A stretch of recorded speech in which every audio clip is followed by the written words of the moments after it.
Hi, and welcome to This Week in East Brunswick, the township's own news and information program. Today we'll take a look back at the life and times of Thomas A. Edison as we visit the Middlesex County Museum's current exhibit, The Wizard of Menlo Park, Thomas Alva Edison Invents a New Century. Later, we'll look in on a bicycle rodeo to promote bicycling safety among grade schoolers at Warnsdorfer School.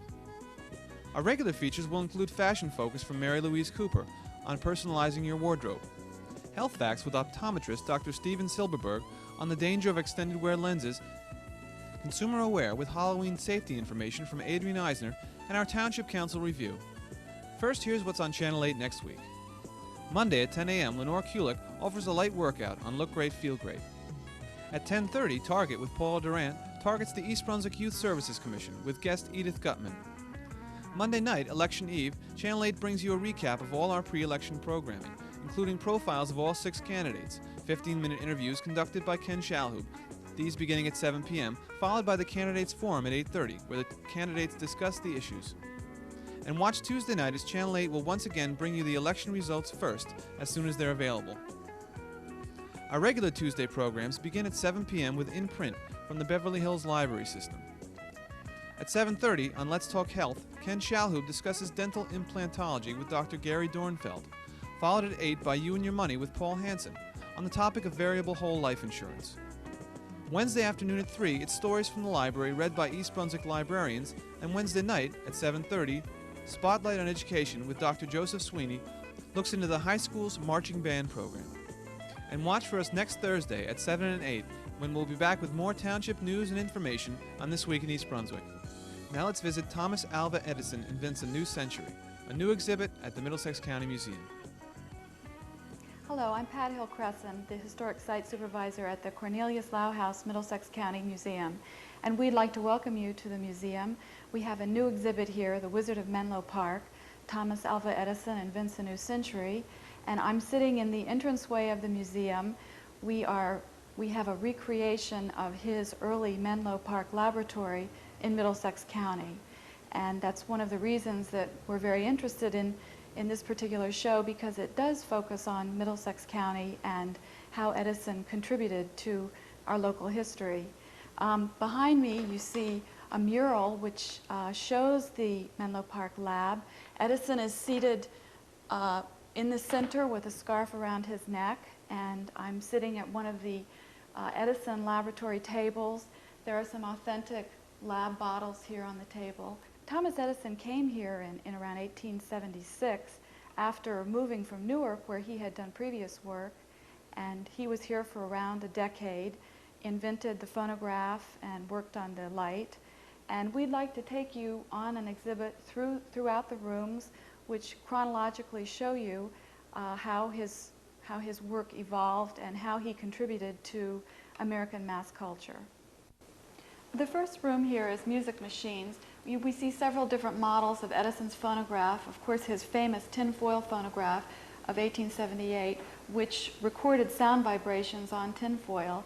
You see later a home model, a 1900 home model, which would have been common in the home, and the nickel in the slot models, which were the first commercial models, often seen in taverns, bars, or arcades. You can see some advertising on the wall here. This was Edison tried to promote his products through the American ideals of the home, the family, the community.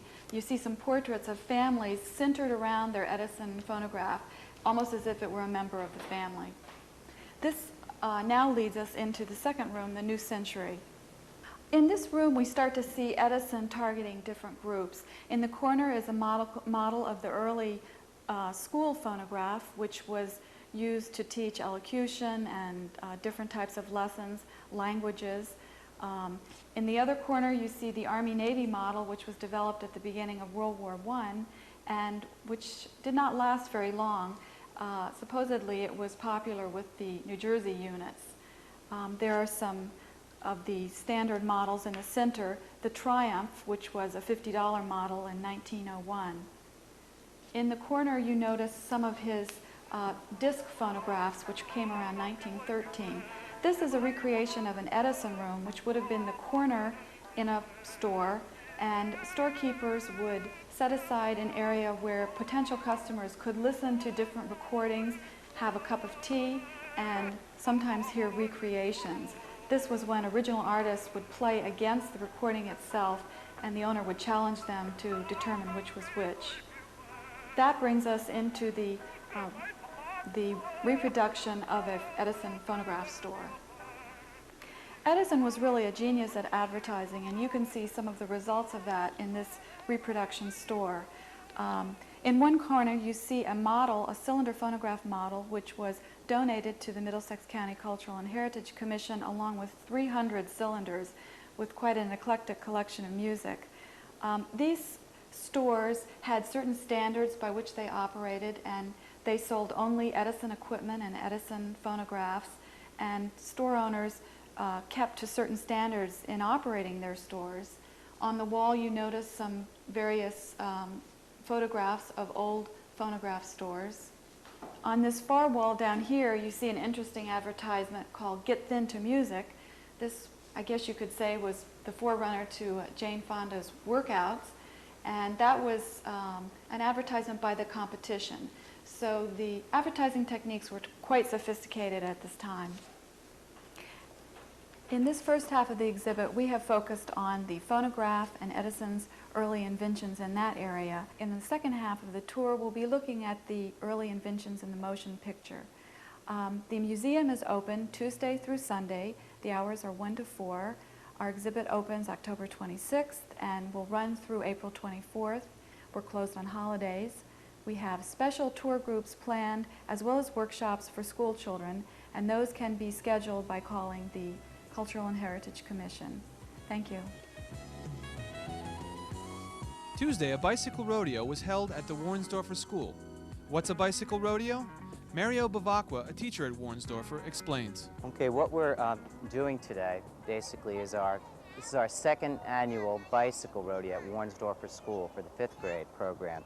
It is a part of our health program, and basically it culminates the ending of a unit on accident prevention. We're trying to promote good bicycle safety within the 5th grade unit. One of our students right now is attending one of the stations, 1B, which is on skills. He's maneuvering through circles, and he's traveling right now, coming down, and he has to demonstrate a signal. We go through all the signals. Right turn, good, and left turn, and stopping, and slow down. And basically throughout the day they follow 6 programs, 6 stations. One of the stations being skills, this one being a skill. They take a quiz. They also have a bicycle inspection station, as well as 2 races within the day. And we award certain ribbons for the 1st, 2nd, and 3rd in our races. We take their score for their quiz as well as their inspection. And while they're seeing a movie in the afternoon for about 15 minutes or so, we tally the score, and we award certificates for those people that have completed the rodeo satisfactorily, and 1st, 2nd, 3rd place ribbons, as well as our top score trophy winner.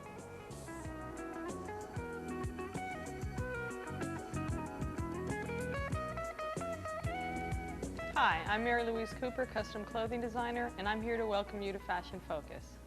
Is your wardrobe geared to your particular lifestyle, whether that be centered around your job, your family, or a more formal lifestyle? Do you travel? Are there seasonal variations? And we do like to keep comfort in mind. These are but a few of the things we must consider when personalizing our wardrobe. Everyone's wardrobe is individualized and should be appropriate for their particular situation. For example, today we're going to look at some key building blocks for a professional office environment wardrobe. The classic designs you are about to see are examples of modern-day styling. Here is a cotton velvet princess line flared dress with a classic silhouette for ease in wearing. Boots could certainly be an appropriate accompaniment to this outfit. You might want to drape a scarf around its collar for variation or add a special pin. This is a cashmere knit jumper topping a silk high-collared blouse. The jumper could also be made of a wool jersey or similar knit, and the blouse of a different type of fluid fabric.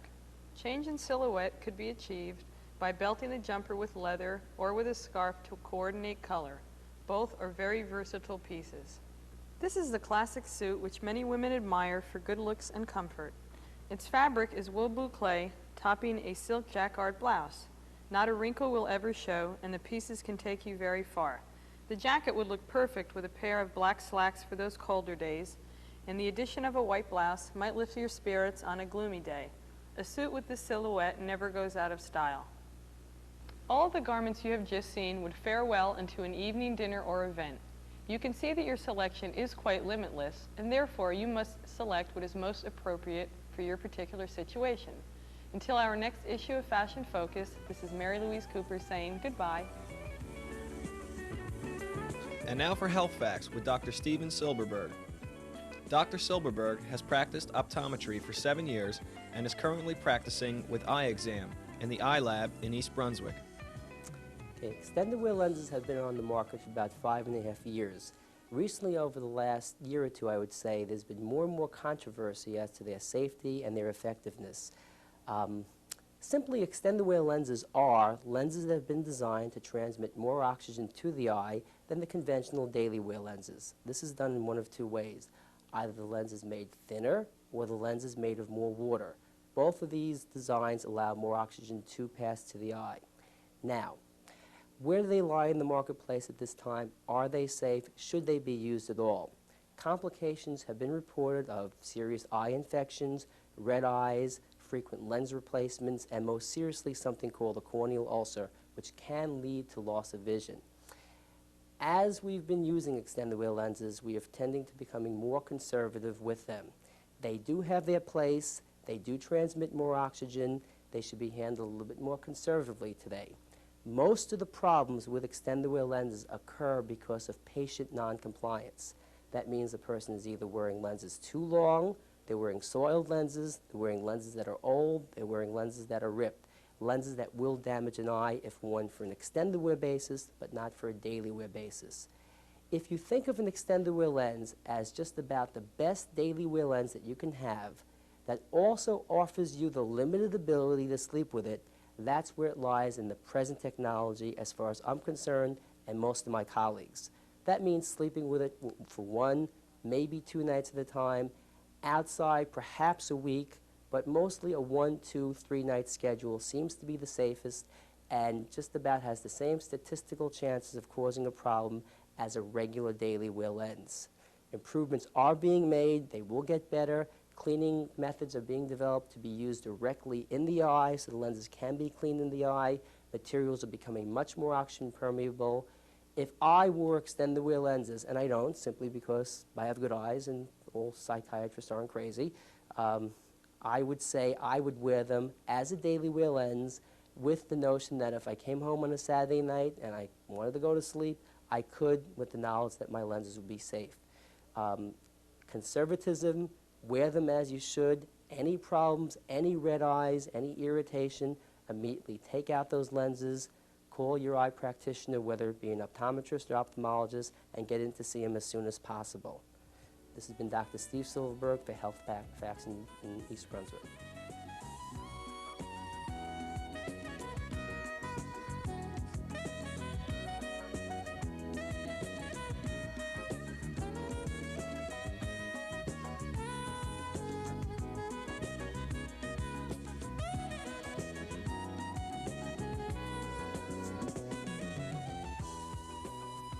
Hello, and welcome to Consumer Aware.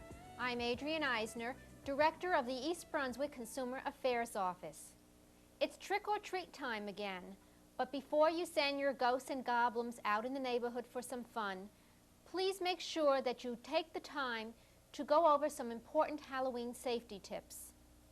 Warn your children not to eat any of their treats before they get home, and examine all the treats carefully before you allow your children to eat them.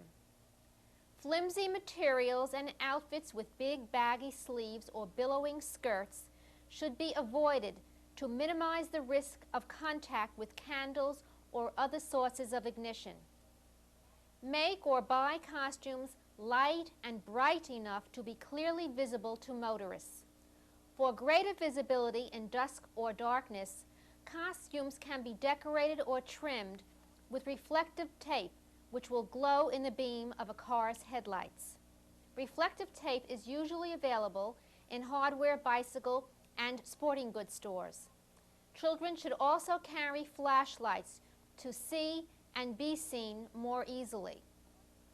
Costumes should be short enough to prevent children from tripping and falling.